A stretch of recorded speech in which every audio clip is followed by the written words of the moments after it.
যদি সেই সময় ফিরে গিয়ে লাইক দিতে পারতাম। কথাটা তো একেবারে ঠিক বলো।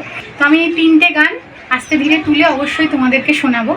আমার একেবারে মাথার মধ্যে রয়েছে, আমি কিন্তু ভুলে যাইনি। অনেক পুরনো গান, ব্ল্যাক অ্যান্ড হোয়াইট সিনেমা। এই তো হেথায় কুঞ্জ ছায়ায় স্বপ্ন মধুর মুহে, এই জীবনে যে কটি দিন পাবো।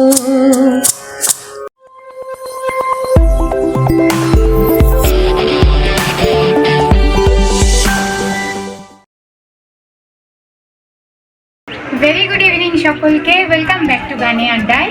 আশা করি সকলেই সুস্থ আছো, আমরাও একেবারে ঠিকঠাক আছি। আজকে গান শোনানোর দিন। আগেই বলে দিই, সুপর্ণাদি দিল্লি থেকে, সম্ভবত সুপর্ণাদি দিল্লিতেই থাকে, একবার আমার কথা হয়েছে। আর রিঙ্কু ব্যানার্জি, উনি গুজরাটে থাকেন। তো ওনারা দুজন, আর আরেকজন আমাকে একটা গানের অনুরোধ করেছে, তার নামটা আমার বিশেষ মনে করতে পারছি না।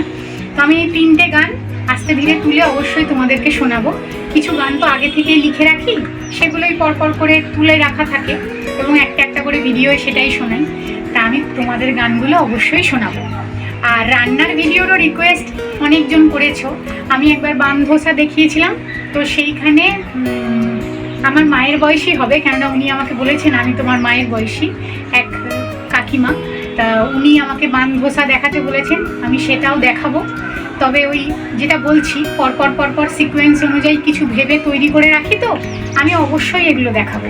আমার একেবারে মাথার মধ্যে রয়েছে, আমি কিন্তু ভুলে যাইনি। ডালিয়ার পোলাও বলেছো? ডালিয়ার পোলাও, ডালিয়ার ওই ডালিয়ার ওটস দিয়ে কেক, ডালিয়ার পোলাও আর বানধোসা। আমি নিশ্চয়ই ছোট্ট ছোট্ট কিছু রান্না যখন দেখাবো, তার সাথে এইগুলো একটা একটা করে জুড়ে দেবো। আমার মাথায় আছে, তোমরা কেউ রাগ করো না। তা আজকে গান গাইবো, কিন্তু আজকে যে বিষয়টা নিয়ে ভাবছি একটু তোমাদের সাথে আলোচনা করব, গানটা কিন্তু একেবারেই সেই বিষয়ের ওপর নয়। দেখো, আমি তো রান্নার ভিডিও এইসব কথাগুলো বলতে পারি না, কেননা রান্না করতে করতেই রান্না রিলেটেড অনেক কথা বলতে বলতে ভিডিওটা বড় হয়ে যায়। বারবারই বলেছি আমি। তা আমাদের পশ্চিমবঙ্গের কথা বলছি, এত কষ্ট হচ্ছে আমার এখন এই শিক্ষকদের অবস্থাটা দেখে। এই শিক্ষকদের হাত ধরেই তো আমরা এতটা বড় হয়েছি। হ্যাঁ, এখন যে শিক্ষকরা ভুক্তভোগী, তাদের কাছে হয়তো আমরা পড়াশোনা শিখিনি, কিন্তু এই পেশায় যারা জড়িত তাদের কাছ থেকেই তো আমরা শিখে আজকে শিক্ষিত। যে আমরা কেন, সবাই সকলেই। হ্যাঁ, কিন্তু সেই মানুষগুলোকেও আজকে রাস্তায় নামতে হচ্ছে। সেই মানুষগুলোকেও একদম মানে যারা অপরাধ করে তাদেরকে যেভাবে লাঠি চার্জ করা হয়, তাদের ওপরও সেইভাবে লাঠি চার্জ করা হচ্ছে শিক্ষকদের ওপর।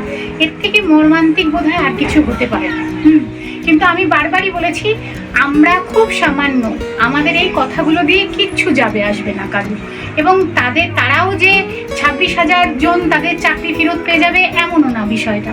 তবুও কি বলতো, আমরাও তো রক্ত মাংসের মানুষ। যতই পশ্চিমবঙ্গ থেকে দূরে থাকি না কেন, আমাদের ভিটে মাটি, আমাদের শিকড়টা তো ওখানেই। এখানে হয়তো 2-3 বছর ধরে এসেছি, কিন্তু ওই রাজ্যটায় যখন এই ঘটনাগুলো ঘটে না, ঠিক ওখানকার মানুষ যেভাবে মর্মাহত, আমরাও কিন্তু সেইভাবেই মর্মাহত। হ্যাঁ, তাই এই কথাগুলো আমি ভেবেছিলাম রান্নার ভিডিওর মাঝখানেই একদিন বলবো, কিন্তু ওই রান্না রিলেটেড কথা বলতে বলতে আর সময় করে উঠতে পারিনি। আমরা যারা জেনারেল লাইন নিয়ে পড়াশোনা করেছি, আমরা দেখেছি আমাদের ছোট থেকে একটা মাত্র পরীক্ষা ছিল, যেই পরীক্ষাটায় চাকরি পেলে সকলে খুব নিশ্চিন্ত বোধ করতো, সেটা হচ্ছে এই এসএসসি পরীক্ষা। আমি কি বলবো, আমি যার কাছে জিওগ্রাফি পড়েছি, আমি যার কাছে ইংলিশ পড়েছি, একদম 7-8 থেকে ধরো 12 অবধি, গ্র্যাজুয়েশনেও পড়েছি, ইংরাজি যার কাছে পড়েছি, সেই দুজন দাদাকে আমি দেখেছি কি কষ্ট করে খেটে তারা দুজনই এসএসসিতে চাকরি পেয়েছে। একজন বিরাটি বিদ্যাপীঠের শিক্ষক, আরেকজন খর্দা রামকৃষ্ণ মিশনের শিক্ষক। হ্যাঁ, তা আমি ভাবি দাদারা সকলে চাকরি পেয়ে গেছে যেই সময়, অনেক ভালো, কিন্তু তারপরে যারা চাকরি পেয়েছে বলো তো, তারাও তো খেটেছে। এর মধ্যে কিছু হয়তো মানে গন্ডগোল হয়েছে, যার কারণে এই সকলকে ধরে বসিয়ে দেওয়া হলো।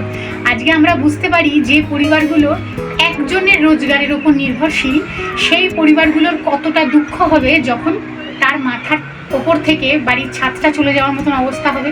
পরের দিন সে কি খাবে সেটা তার বুঝতে পারবে না। সেই পরিস্থিতিতে যখন একটা পরিবার পড়ে, এর থেকে বেশি কষ্ট আর কি হতে পারে বলো? তাও এমন না যে তারা খুব অপরাধ করেছে, তারা তো পড়াশোনা করেই শিক্ষকতার চাকরিটা পেয়েছে। এত বছর ধরে তারা তাদের মতন করে তাদের জীবনটাকে সুন্দর করে সাজিয়ে তুলেছে, তাদেরও নিশ্চয়ই সন্তান আছে, তারা তাদের মতন করে একটা স্বপ্ন দেখেছে তাকে বড় করে তুলবে। অনেকের সব অনেক যেন রকম কেমন পরিকল্পনা। নিশের মতো নষ্ট হয়ে গেল না। কারেক্ট। তা কি বলবো বলো, আমি এটাই আশা রাখবো যে তারা সুবিচার পাক, আর তো আমার কিছু বলার নেই। আর আমার বলা দিয়ে কি বা যায় আসে, আমি বারবারই বলছি আমার বলা দিয়ে কি বা যায় আসে, তবুও ওই মানুষগুলোর মুখের দিকে যেন তাকানো যাচ্ছে না। কিছুদিন আগে অভয়ার কাণ্ড, ডাক্তার, শিক্ষক, এই পেশায় জড়িত মানুষগুলোকে যদি পশ্চিমবঙ্গে লাঞ্ছিত হতে হয়, তাহলে আর কি করা যাবে বলো। মাঝে মাঝে দুঃখ হয়, কষ্ট হয় বাইরে বলতে যে আমরা ওয়েস্ট বেঙ্গলের লোক, এইটুকুই আর কি। কিন্তু কি করব, ওই যে বলছি শিকড়টা ওখানে অস্বীকার তো করতে পারবো না, বলতেই হবে। যাই হোক, আজকে যে গানটা বেঁচেছি সেটা কিন্তু একেবারেই এই বিষয়ের সাথে কোনো সম্পর্ক নেই। আমি আলোচনা করতে চাইছিলাম, তাই এই বিষয়টা নিয়ে তোমাদের সাথে একটু আলোচনা করলাম।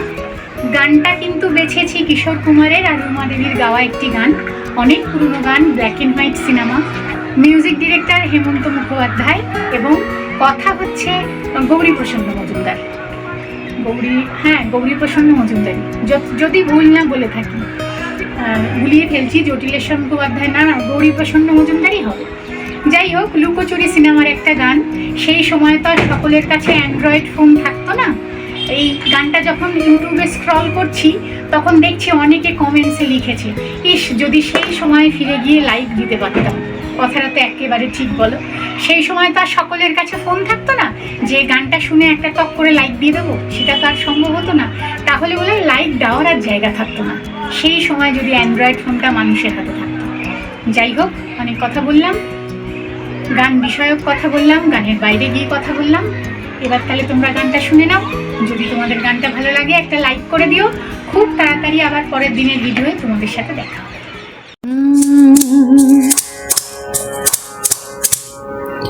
এই তো হেথায় কুঞ্জ ছায়ায় স্বপ্ন মধুর মোহে, এই জীবনে যে কটি দিন পাবো, তোমায় আমায় হেসে খেলে কাটিয়ে যাব দোহে, স্বপ্ন মধুর মোহে।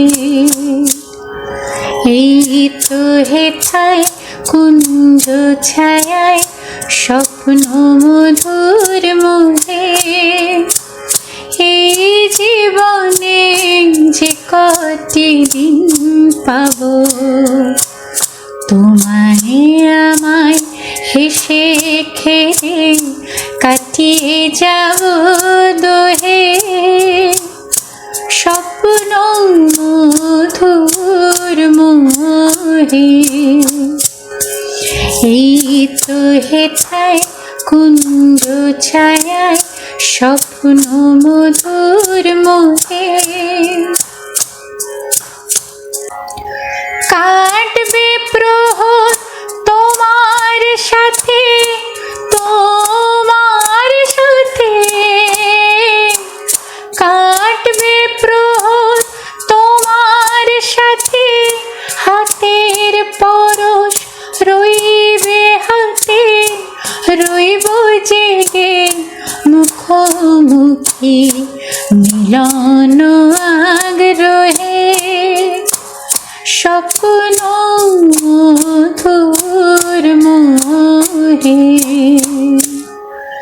এই তো হেথায় কুঞ্জ ছায়ায় স্বপ্ন মধুর মোহে, এই জীবনে যে কটি দিন পাবো,